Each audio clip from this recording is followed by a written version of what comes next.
Nossa, que enorme, cara. É, carpa, Nirtão. Ele pegou outra linha, viu, Nirtão? Pegou do seu. Cadê a corrida que esse peixe deu, cara? Aí no lago ainda tem pescador?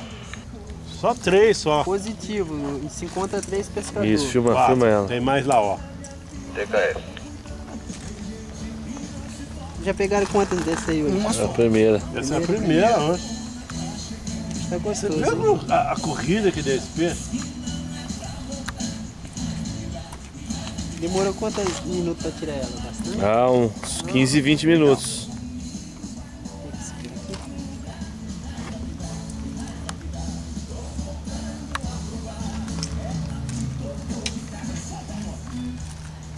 Cara, a corrida que essa filha da puta deu, eu achei que fosse. Olha que lindo, bonito. Linda, linda, linda, linda. Ei, cabeçuda.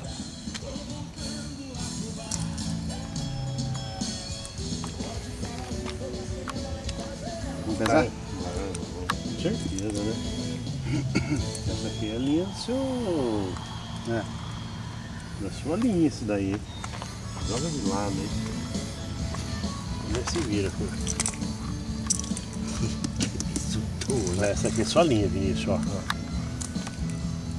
Libera ela aí.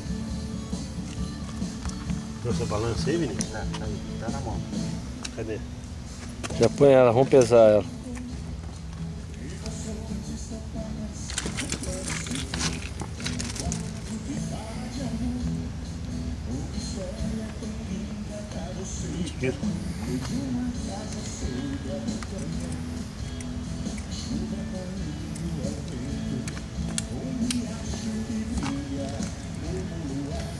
Quanto?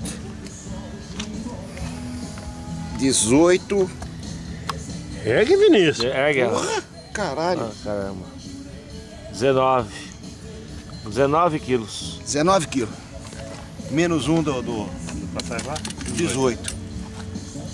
Essa aqui é ela? Ilumina aí, ó. A minha Natanael. tá lá dentro do carro. Segura ela então. Já pensou, Fernando? Tá lá na caixa, Vinícius. Agora nós vamos soltar. Vai marcar ela? Marca ela. Marcar ela. Nós vamos marcar essa carpa cabeçuda aqui. 20 quilos. Tá dentro da minha caixa, Vinícius. Segura aqui, ó. Mas não é Segura. iluminação que faz aí o Segura aí, eu vou bater uma foto agora. ponto de encontro?